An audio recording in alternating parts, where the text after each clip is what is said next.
कभी कभी हमारे आसपास ऐसे टॉक्सिक इंसान होते हैं जो अपनी बात को सही साबित करने के लिए आपको नीचा गिराने का प्रयास करते हैं। वो आप में कमियां ही ढूंढते हैं। तो ऐसी परिस्थिति जब आपके सामने आ जाए तो क्या करें, आइए जानते हैं इसी वीडियो के माध्यम से। मैं हूं आपकी सखी और आ गई हूं वीडियो के माध्यम से आप लोगों से मिलने। तो चलिए जानते हैं ऐसे टॉक्सिक इंसान के साथ में, उनके बिहेवियर के साथ में हमें क्या करना चाहिए। जब कोई व्यक्ति आपको नीचा गिराने का प्रयास करता है, आप में कमियां ही ढूंढता है, तो आप कितनी ही अपनी सच्चाई साबित करिए, कितनी ही आप अपने को सही साबित करिए, वह आपको कभी सही मानेगा ही नहीं। वह अपनी ही बात को सही मानेगा और आपको तमाम तरह से नीचे गिराने की कोशिश करेगा।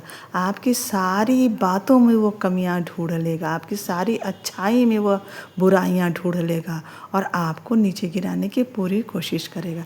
अगर ऐसी स्थिति आपके साथ होती है, ऐसा कोई इंसान आपके आसपास है, तो आप सबसे पहले उससे बहस करने से बचिए। सिर्फ एक बार अपनी बात को रख दीजिए। वह इंसान नहीं मान रहा है तो आप उससे बहस ही मत करिए, क्योंकि आप उससे बहस में नहीं जीत पाएंगे, बल्कि इतना वो आपको नीचे गिरा देगा कि आपको लगेगा कि अपना सिर दीवार पे मार लूँ मैं और अपने आप को ही घायल कर लूँ।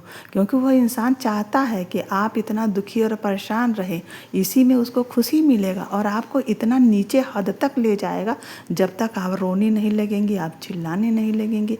इससे अच्छा है कि उससे बहस से बचा जाए। आप बस क्या करिए, उससे दूरी बना लीजिए, बात ही मत करिए।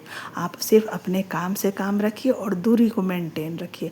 जब आप दूरी बना करके रखेंगे तो आपको वह तमाम तरह से कोशिश करेगा अपनी बातों में लाने का और फिर से वही बहस करने का। आप उसकी बातों में पड़िए ही मत और दूरी बना के रखिए। जितना आप चुप रहेंगी, जितना आप दूरी बना के रखेंगे, उतना ही वह इंसान परेशान होगा और फिर देखिए उसकी हरकतों को, वो खुद से अपनी ही बातों के जाल में और अपनी ही फरेब में फंस जाएगा और खुद ही अपने मानसिक शांति को खो देगा। इसलिए आपको कितना भी कोई उकसाए, कितना भी लड़ने के लिए प्रेरित करे, आप कभी भी उकसिए मत, आप कभी भी उत्तेजित मत होइए।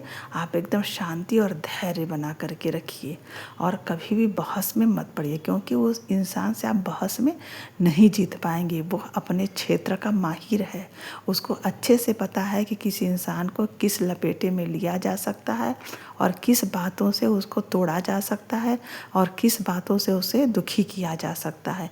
वो पूरी तरह से कोशिश करेगा। इसलिए सबसे अच्छा तरीका है चुप हो जाना और दूरी बना लेना। यही दो काम करिए, एकदम चुप हो जाइए और दूरी बना लीजिए, सिर्फ अपने काम से काम रखिए।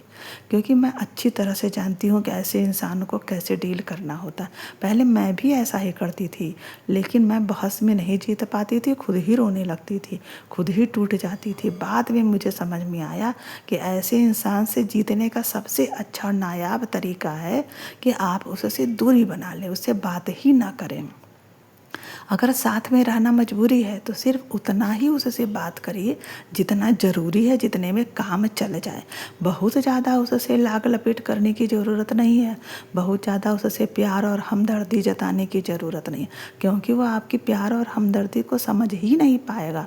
उस इंसान के मन में तो आपके प्रति प्यार और हमदर्दी है ही नहीं। वह तो सिर्फ दुख देना चाहता है, आपको दुखी देखना चाहता है। आप जितनी जल्दी इस बात को समझ जाएंगे, आप अपनी मानसिक शांति को बरकरार रखेंगे। सिर्फ उतना ही उसको तवज्जो दीजिए जितने की उसको ज़रूरत है, बस। अब सिर्फ अपने काम से काम रखिए, अपना पूरी दिनचर्या व्यवस्थित करिए, अपने को खुश रखिए, अपने शौक़ को फिर से उजागर करिए, फिर से शौक़, अपना जो भी आपका शौक़ है उसको पूरा करने की पूरी कोशिश करिए और अपने आप को अच्छे ढंग से रहिए, खूब सजा के संवार के रहिए। क्योंकि वह इंसान इतना ज़्यादा आपको दुखी कर देगा कि आपको किसी काम को करने में मन ही नहीं लगेगा। इतना कि ऐसा हो जाएगा कि आपको न तो खाना खाने का मन करेगा, न अच्छा कपड़ा पहनने का मन करेगा, न कहीं आने जाने का मन करेगा, न ही किसी से बात करने का मन करेगा। वह इंसान धीरे धीरे इतना आपको अंदर से खोखला कर देगा कि आप सभी चीज़ों से दूर होती चली जाएंगी और आप इतना परेशान रहेंगी ना कि आपका सारा व्यक्तित्व ही खत्म हो जाएगा। बल्कि वह इंसान आपको देख देख के खुश होगा। वह खूब अच्छे से पहनेगा, खाएगा, घूमेगा, टहरेगा, करेगा, एंजॉय करेगा, गाना सुनेगा, खूब मौज मस्ती से रहेगा, क्योंकि आप दुखी हैं। इसलिए आप उसको खुश क्यों कर रही हैं दुखी होकर के? आप खुद खुश रहिए। बस सबसे अच्छा तरीका है उससे कम बात करिए, उससे दूरी बना के रखिए और अपने काम से काम रखिए। जितना जल्दी इस बात को समझ जाएंगी आपके हित में रहेगा। तो अब मैंने भी यही सब करना स्टार्ट कर दिया है और मेरी शांति, अब मानसिक शांति मेरे पास है। अब मैं अपने दिनचर्या में मगन रहती हूँ और मैंने देखा कि बहुत अच्छा इसका पॉजिटिव रिजल्ट आया। मैं अपने काम में खुश हूँ, अपना काम कर रही हूँ, सारा चीज़ व्यवस्थित हो गया है। मैं अपने दोस्तों से, अपने रिलेशन से, अपने रिश्तेदारों से खूब अच्छे से बात करना और खुशी का अनुभव कर रही हूँ। और जितना समय हम दूर होते जा रहे हैं, जो उतने ही मानसिक शांति बरकरार हो रही है। आप भी ऐसा कर सकती हैं।